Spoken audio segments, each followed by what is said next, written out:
محترم ناظرین، السلام علیکم ورحمۃ اللہ وبرکاتہ۔ بسم اللہ الرحمن الرحیم۔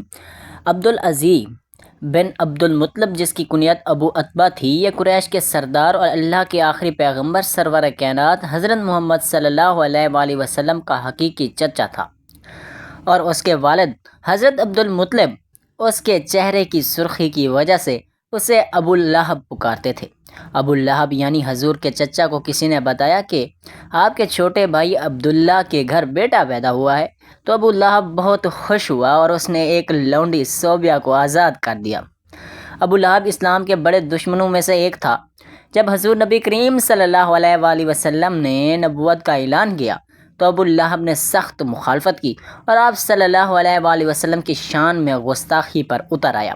جب خدا کی طرف سے رشتہ داروں کو دین کی دعوت کا حکم ہوا تو آپ صلی اللہ علیہ وآلہ وسلم نے کوہ صفا پر چڑھ کر قریش والوں کو پکارا۔ جب سارے اکٹھے ہوئے تو حضور اقدس صلی اللہ علیہ وآلہ وسلم نے فرمایا کہ اگر میں آپ کو کہوں کہ اس پہاڑی کے پیچھے سے ایک لشکر تم پر حملہ کرنے والا ہے تو کیا تم میری بات کا یقین کر لو گے؟ تو سب نے کہا کہ جی ہاں، ہم یقین کر لیں گے، کیونکہ آپ نے ہمیشہ ہی سچ بولا ہے۔ اس کے بعد آپ صلی اللہ علیہ وآلہ وسلم نے فرمایا کہ میں خدا کے حکم سے تم کو ایک سخت عذاب سے آگاہ کرنے کے لیے آیا ہوں، جو دشمنوں کے حملے سے بھی زیادہ خطرناک ہے۔ جب آپ صلی اللہ علیہ وآلہ وسلم نے یہ الفاظ کہے تو ابو لہب نے آپ کی مخالفت کرتے ہوئے کہا کہ غیرت ہو تم پر، نعوذ باللہ، تم نے ہم کو اس لیے بلایا ہے۔ اس پر سورہ لہب نازل ہوئی، جو رسول اللہ صلی اللہ علیہ وآلہ وسلم پیغام خدا دیتے ہوئے تو ابو لہب آپ کو برا بھلا کہنے لگ جاتا کہ یہ جھوٹا ہے جو اپنے آباء و اجداد کے دین کو چھوڑ کر اپنا جھوٹا دین پھیلا رہا ہے۔ اور بعض روایات میں ہے کہ ابو لہب نے کوہ صفا پر آپ صلی اللہ علیہ وآلہ وسلم کو قتل کرنے کے لیے ایک پتھر بھی اٹھا لیا تھا۔ ابو لہب حضور صلی اللہ علیہ وآلہ وسلم کا اتنا بڑا مخالف تھا کہ جب حضور اقدس کے بیٹے عبداللہ کا انتقال ہوا تو ابو لہب بہت خوش ہوا اور وہ دوڑتا ہوا اپنے دوستوں کے پاس گیا اور کہا کہ محمد کی نسل ختم ہو گئی ہے، نعوذ باللہ۔ اور ایام حج میں بھی ابو لہب آپ صلی اللہ علیہ وآلہ وسلم کے پیچھے لگا رہتا تھا، یہاں تک کہ وہ آپ کو پتھر مارتا تھا جس سے آپ صلی اللہ علیہ وآلہ وسلم کی ایڑیاں خون سے تر ہو جاتی تھیں۔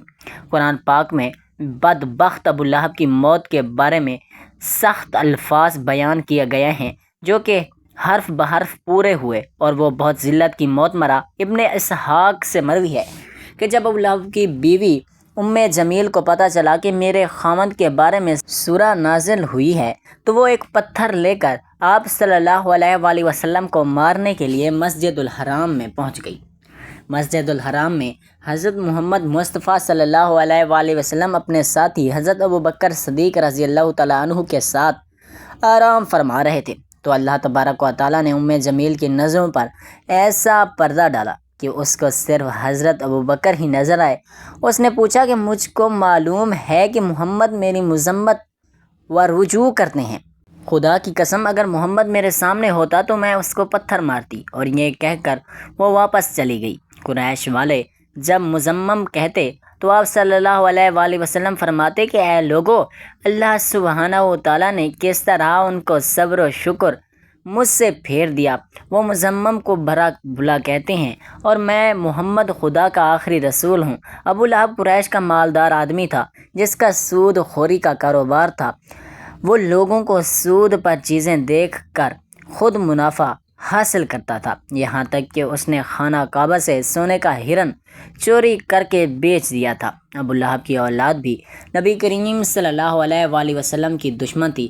ابن عساکر اور ابن اسحاق لکھتے ہیں کہ ایک دن ابو لہب کے بیٹے عتیبہ نے یہ ٹھان لیا کہ وہ محمد مصطفیٰ صلی اللہ علیہ وآلہ وسلم کے پاس جا کر ان کے رب کے بارے میں بری باتیں کہہ کر ان کو اذیت پہنچائے گا۔ عتیبہ بدبخت نے نبی کریم صلی اللہ علیہ وآلہ وسلم کے پاس آ کر بہت سخت کلامی کی۔ سب سے بڑا جرم یہ کیا کہ چہرے انور کی طرف تھوکا، مگر وہ ناپاک تھوک وجہ اطہر پہ گرنے کے بجائے دور جا کر گری۔ اس کی اس گستاخی پر حضور اکرم صلی اللہ علیہ وآلہ وسلم نے دعا مانگی، اے اللہ اس پر اپنے کتوں میں سے کسی کتے کو مسلط کر دیجیے۔ عتیبہ اپنے خیال میں بڑا کارنامہ سر انجام دے کر اپنے باپ کے پاس آ گیا۔ ابو لہب نے پوچھا، پیارے بیٹے تو نے اسے کیا کہا؟ تو اس نے بتایا کہ میں نے یہ اور یہ کہا۔ اس نے پوچھا، اس پر محمد نے کیا کہا؟ عتیبہ نے بتایا کہ اس نے یہ بد دعا دی ہے۔ یہ سنتے ہی ابو لہب کا رنگ سرخ ہو گیا، کیونکہ وہ جانتا تھا کہ محمد مصطفیٰ صلی اللہ علیہ وآلہ وسلم کوئی بھی دعا ایسی نہیں جو قبول نہ ہو۔ اب وہ پل پل اپنے بیٹے کا خیال رکھتا۔ ابو لہب ایک دفعہ ایک قافلے کے ساتھ شام روانہ ہوا اور راستے میں ایک جنگل میں انہیں پڑاؤ کرنا پڑا۔ جنگل میں خوفناک جانوروں کا خطرہ تھا، تو ابو لہب کو بار بار حضرت محمد کی بد دعا یاد آ رہی تھی۔ ابو لہب نے قافلے والوں سے کہا کہ چونکہ تم لوگوں پر میرے بہت احسانات ہیں تو میں تم سے ان کا بدلہ یہی چاہتا ہوں کہ آج رات میرے بیٹے عتیبہ کی حفاظت کی جائے۔ بس تم سارا سامان اس گرجا گھر کے صحن میں جمع کر دو اور اس کے اوپر میرے بیٹے کا بستر لگا دو، پھر اس سامان کے ارد گرد تم سب سو جاؤ۔ جب رات کو سب سو گئے تو جنگل سے شیر آیا اور ہم سب کے چہروں کو اس نے سونگھا، مگر کسی کو کچھ نہ کہا۔ پھر سامان کے بلند ڈھیر پر چڑھ گیا اور عتیبہ کے چہرے کو سونگھا اور اسے پھاڑ کر رکھ دیا۔ ابو لہب کا برا حال تھا۔ وہ کہے جا رہا تھا کہ میں جانتا تھا میرا بیٹا محمد کی بد دعا سے کبھی نہیں بچ سکے گا۔ ناظرین، ابو لہب اور اس کی بیوی کا انجام انتہائی دردناک اور عبرتناک کیوں ہوا؟ اللہ سبحانہ و تعالیٰ نے سورہ لہب میں پہلے ہی ان کے لیے عذاب کا فیصلہ سنا دیا تھا۔ ابو لہب چیچک کی بیماری میں مبتلا ہوا اور گل سڑ کر مر گیا۔ روایت ہے کہ اس کو ایک ریشہ دار دانہ نکلا، جو پھٹا تو اس سے مزید دانے نکل آئے۔ ان دانوں کی جب بدبو پھیلنے لگی تو اس کی اولاد اور بیوی نے یہ فیصلہ کیا کہ اس کو اپنے گھر سے کہیں ویران کھنڈر میں منتقل کر دیتے ہیں تاکہ یہ بیماری کسی میں منتقل نہ ہو۔ اسی بیماری اور بدبو میں 7 دن رہنے کے بعد ابو لہب جہنم واصل ہوا اور اس کی لاش 3 دن تک پڑی رہی۔ کوئی اس کے قریب نہ بھٹکتا تھا۔ لوگوں کو ڈر تھا کہ جو قریب جائے گا اسے چھوت کی وہی بیماری لگ جائے گی جس سے وہ مرا ہے۔ جب بدبو پھیل گئی تو لوگوں نے اس کے اہل و عیال کو آر دلائی۔ اس پر انہوں نے تانوں سے تنگ آ کر کچھ حبشیوں کو اجرت دے کر لاش اٹھوائی، جنہوں نے اسے لمبی لکڑیوں پر رکھ کر ایک گڑھے میں پھینکا اور اوپر سے دور کھڑے ہو کر یوں پتھر پھینکے جیسے اسے رجم کیا جا رہا ہو۔ اور اس کی بیوی جوام جمیل کے نام سے معروف تھی۔ وہ ابو سفیان کی بہن تھی اور اس کا نام عروی بنت حرب تھا۔ وہ بھی ایڑیاں رگڑ رگڑ کر مری اور اللہ سبحانہ و تعالیٰ نے ارشاد فرمایا کہ اس کی گردن میں موج کی رسی ڈال کر اسے جہنم میں پھینکا گیا۔ وہ اپنی قیمتی ہار پر فخر کیا کرتی تھی اور شیخیاں مارتی تھی کہ میں یہ قیمتی ہار بیچ کر محمد کی مخالفت میں لگا دوں گی، تو اللہ سبحانہ و تعالیٰ نے اسی گردن میں وہ توق ڈالا کہ جس سے شیطان بھی پناہ مانگتا ہوگا۔ محترم ناظرین، اب بات کرتے ہیں کہ دین اسلام کے دوسرے بڑے دشمن ابو جہل کی۔ ابو جہل وہ بدبخت کافر تھا جس نے ساری زندگی حضرت محمد مصطفیٰ صلی اللہ علیہ وآلہ وسلم کو تکلیف اور دکھ کے علاوہ کچھ نہ دیا۔ فرعون اور نمرود کی موت کی طرح ابو جہل بھی کتے کی موت مرا۔ حضرت عبد الرحمن بن عوف رضی اللہ تعالیٰ عنہ سے مروی ہے کہ جب جنگ بدر کا میدان لگا ہوا تھا، معاذ اور معوذ رضی اللہ تعالیٰ عنہ میرے پاس آئے اور انہوں نے مجھ سے دریافت کیا کہ چچا جان، ان لوگوں میں سے ابو جہل کون ہے؟ تو میں نے ہاتھ کا اشارہ کرتے ہوئے ان کو بتایا کہ وہ ابو جہل ہے۔ انہوں نے کہا کہ چچا، اس ظالم نے ہمارے نبی پاک صلی اللہ علیہ وآلہ وسلم کو بہت ہی دکھ اور تکالیف پہنچائی ہیں، اس لیے ہم ابو جہل کو نہیں چھوڑیں گے۔ عبد الرحمن بن عوف رضی اللہ تعالیٰ عنہ فرماتے ہیں کہ جو ہی میں نے ان بچوں کو ابو جہل کا بتایا تو وہ بچے بجلی کی رفتار کے ساتھ ابو جہل کی طرف بھاگے اور انہوں نے ابو جہل پر ایک زوردار ضرب لگائی اور ان کی پہلی ہی ضرب سے ابو جہل اونٹ سے نیچے گر گیا۔ پھر معاذ اور معوذ رضی اللہ تعالیٰ عنہ نے ابو جہل کے پاؤں پر تلوار کا وار کر کے اس کا پاؤں ہی ٹانک سے الگ کر دیا۔ اور حضرت معاذ رضی اللہ تعالیٰ عنہ بیان کرتے ہیں کہ یہ سب کچھ ابو جہل کا بیٹا اکرمہ دیکھ رہا تھا۔ اکرمہ نے وار کر کے میرے بازو کو کاٹ دیا اور میرے بازو کندھے سے لٹک رہا تھا۔ حضرت معاذ فرماتے ہیں کہ پھر میں لٹکتے ہوئے بازو کے ساتھ بھی بڑی تیزی کے ساتھ لڑ رہا تھا۔ جب بازو نے مجھے بہت ہی زیادہ تنگ کرنا شروع کر دیا تو میں نے بازو کو اپنے پاؤں کے نیچے رکھا اور زور لگا کر بازو کو اپنے تن سے جدا کر دیا۔ حضرت معاذ رضی اللہ تعالیٰ عنہ سے مروی ہے کہ میں نے موقع پر ابو جہل پر پھر وار کیا، جس سے ابو جہل کے جسم سے خون کے فوارے جاری ہو گئے۔ ابو جہل کو موت کے گھاٹ اتار کر یہ دونوں بچے رسول اللہ صلی اللہ علیہ وآلہ وسلم کے پاس جا کر عرض کرنے لگے، یا رسول اللہ، ہم ظالم ابو جہل کو قتل کر کے آئے ہیں۔ طبری میں بیان کیا گیا ہے کہ ابو جہل ابھی قتل نہیں ہوا تھا، بلکہ وہ درد سے چلا رہا تھا اور تڑپ تڑپ کر درد سے چلاتے ہوئے موت کا انتظار کر رہا تھا۔ جب جنگ بدر ختم ہوئی تو رسول اللہ صلی اللہ علیہ وآلہ وسلم نے تمام صحابہ اکرام رضوان اللہ اجمعین کو حکم جاری کیا کہ ابو جہل کو تلاش کیا جائے، تو تمام صحابہ اکرام ابو جہل کی تلاش میں مگن ہو گئے۔ حضرت عبداللہ بن مسعود رضی اللہ تعالیٰ عنہ بھی ان میں شامل تھے۔ حضرت محمد مصطفیٰ صلی اللہ علیہ وآلہ وسلم نے تمام صحابہ اکرام کو ابو جہل کی ایک نشانی بتائی تھی کہ ابو جہل کے گھٹنے پر نشان ہوگا۔ صحابہ اکرام نے عرض کی کہ یا رسول اللہ صلی اللہ علیہ وآلہ وسلم، ابو جہل کے گھٹنے پر نشان کس طرح آیا تھا؟ تو رسول اللہ نے فرمایا کہ ایک دفعہ میں اور ابو جہل عبداللہ بن جدعان کے گھر پر دعوت میں شامل تھے۔ اس وقت تمہاری عمریں بہت ہی چھوٹی تھیں۔ ہم دونوں میں کسی بات کو لے کر لڑائی ہوئی تو میں نے ابو جہل کو زور سے دھکا دیا، جس کی وجہ سے ابو جہل زمین پر گر پڑا۔ ابو جہل گھٹنے پر ایک گہرا زخم آ گیا اور وہ زخم تو ٹھیک ہو گیا تھا، لیکن اس کا نشان آج بھی ہے۔ یہاں حضرت مسعود رضی اللہ تعالیٰ عنہ فرماتے ہیں کہ میں میدان میں ہر ایک لاش کو الٹا کر دیکھ رہا تھا کہ مجھے ایک جگہ پر ابو جہل کی زخمی حالت میں نظر آیا۔ میں اس کے پاس گیا تو میں نے دیکھا کہ وہ ابھی مرا نہیں تھا، بلکہ زندگی کی آخری سانسیں لے رہا تھا۔ اس کے جسم سے خون کے فوارے جاری تھے۔ پھر میں نے رسول اللہ صلی اللہ علیہ وآلہ وسلم کو بتائی ہوئی نشانی کو دیکھا تو مجھے یقین ہو گیا کہ یہی ابو جہل ہے۔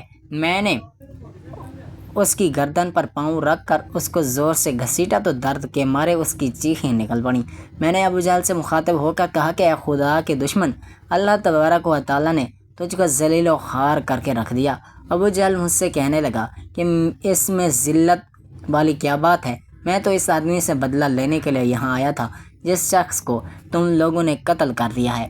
اس نے مجھ سے دریافت کیا کہ بتاؤ اس جنگ میں فتح کن کی ہوئی ہے؟ میں نے کہا اس جنگ میں فتح اللہ سبحانہ و تعالیٰ کے سچے رسول صلی اللہ علیہ وآلہ وسلم کی ہوئی ہے۔ پھر اس نے کہا کہ اے ابن مسعود چرواہے، تو بہت ہی اونچی جگہ پہنچ گیا ہے۔ دوسرا قول یہ بیان کیا جاتا ہے کہ حضرت عبداللہ بن مسعود رضی اللہ تعالیٰ عنہ نے بیان کیا ہے کہ میں نے ابو جہل سے کہا کہ تیرا قاتل میں ہوں، تو ابو جہل نے کہا کہ نہیں، تجھ سے پہلے مجھے اور کوئی قتل کر کے گیا ہے۔ ایک قول یہ بھی بیان کیا جاتا ہے کہ جب ابن مسعود رضی اللہ تعالیٰ عنہ ابو جہل کے سینے پر بیٹھ کر کہنے لگے، اے اسلام کے بدترین دشمن، تو فرعون سے بھی زیادہ بدبخت نکلا۔ فرعون نے بھی مرتے وقت اپنی غلطیوں کو مان لیا تھا کہ میں غلط تھا، لیکن تو مرتے ہوئے بھی اسلام کے خلاف بکواس کر رہا ہے۔ یہ سن کر ابو جہل نے جواب دیا کہ اپنے آقا محمد مصطفیٰ صلی اللہ علیہ وآلہ وسلم کو جا کر میرا یہ پیغام دینا کہ ابو جہل تو اس دنیا سے چلا گیا ہے، لیکن وہ یہ پیغام دے کر گیا ہے کہ محمد کا سب سے بڑا دشمن میں ہوں۔ تو ابو جہل کی زبان سے یہ سن کر میں نے ابو جہل کی تلوار لے کر جسم سے اس کا سر جدا کر کے رکھ دیا۔ فرماتے ہیں کہ میں جس سے سر کو جدا کر کے نبی کریم صلی اللہ علیہ وآلہ وسلم کے پاس لے گیا، میں آقا دو جہاں صلی اللہ علیہ وآلہ وسلم کی بارگاہ میں ابو جہل کا سر پیش کرتے ہوئے عرض کی کہ یا رسول اللہ صلی اللہ علیہ وآلہ وسلم، یہ لیجیے ابو جہل کا سر۔ رسول اللہ صلی اللہ علیہ وآلہ وسلم نے فرمایا کہ قسم ہے اس ذات کی کہ جس کے قبضے میں میری جان ہے، بے شک یہی ابو جہل کا سر ہے۔ پھر آپ صلی اللہ علیہ وآلہ وسلم ابو جہل کے سر کے پاس کھڑے ہو کر فرمانے لگے کہ کافر ابو جہل اس امت کا سب سے خطرناک اور ظالم فرعون ہے۔ ہر امت میں ایک فرعون ہوتا ہے، جبکہ میری امت کا فرعون ابو جہل تھا۔ اللہ سبحانہ و تعالیٰ کا لاکھ لاکھ شکر ہے کہ یہ بدبخت ہلاک ہو گیا ہے۔ روایت میں اس طرح سے بیان کیا گیا ہے کہ رسول اللہ صلی اللہ علیہ وآلہ وسلم نے شکرانے کے نفل ادا کیے اور رسول اقدس کی فرمانی پر ابو جہل کی لاش اور اس کا سر قریش کے 24 سرداروں کو ایک کنویں میں پھینک دیا گیا، اور اس کے بعد رسول اللہ 3 دن میدان بدر میں رہے اور چاہتے ہوئے اس کنویں پر بھی گئے جہاں کفار کی لاشیں پھینکی گئی تھیں۔ آقا کریم صلی اللہ علیہ وآلہ وسلم نے کنویں پر کھڑے ہو کر قتل ہونے والوں کو یہ فرمایا کہ اے کنویں میں پھینکی گئی لاشوں، کیا تم نے اللہ سبحانہ و تعالیٰ کے وعدے کو پورا ہوتے ہوئے پا لیا؟ اللہ سبحانہ و تعالیٰ کا وعدہ سچ ثابت ہو گیا ہے۔ حضرت انس رضی اللہ تعالیٰ عنہ سے مروی ہے کہ رسول اللہ صلی اللہ علیہ وآلہ وسلم نے آدھی رات کے وقت ان تمام لاشوں کے نام لے کر فرمایا، اے ابو جہل بن ہشام، اے عتبہ بن ربیعہ۔ اس طرح حضور اقدس نے سب کنویں میں پھینکی گئی لاشوں کے نام لیتے ہوئے فرمایا کہ کیا تم نے رب کائنات کا وعدہ پورا ہوتے ہوئے دیکھ لیا ہے؟ کیا تم نے اپنے خداؤں بتوں کا وعدہ سچ پایا؟ میرے خدا نے جو مجھ سے وعدہ کیا تھا وہ سچ ثابت ہو گیا ہے۔ اس پر صحابہ نے پوچھا کہ یا رسول اللہ، آپ لاشوں سے باتیں کر رہے ہیں؟ تو حضور نبی کریم صلی اللہ علیہ وآلہ وسلم نے فرمایا کہ جو باتیں میں ان سے کر رہا ہوں تم ان لاشوں سے زیادہ نہیں سنتے ہو، بس یہ لاشیں بول نہیں سکتی، سب کچھ سن رہی ہیں۔ امام طبری لکھتے ہیں کہ محمد بن اسحاق بیان کرتے ہیں کہ بعض علماء کرام نے یہ بات بیان کرتے ہوئے کہا کہ تم لوگوں نے مجھ سے دشمنی کی بلکہ دوسرے لوگوں نے مجھ سے دوستی کی، تم نے مجھ کو میرے ہی شہر سے نکال دیا اور دوسرے لوگوں نے مجھ کو اپنے شہر میں پناہ دی، تم لوگ مجھے جھوٹا کہتے رہے اور دوسروں نے مجھے سچا اور آخری نبی کہا، تم لوگوں نے مجھ کو بے شمار تکالیف دیں لیکن دوسرے لوگ میری تمام پریشانیوں میں شریک رہے۔ اس کے بعد رسول اللہ صلی اللہ علیہ وآلہ وسلم نے فرمایا کہ میں نے اپنے رب کائنات کے وعدے کو سچ پایا ہے۔ اللہ سبحانہ و تعالیٰ ہم سب کو اسلام پر چلنے کی توفیق عطا فرمائے اور ہمیں نیک کاروں میں شامل فرمائے، آمین یا رب العالمین۔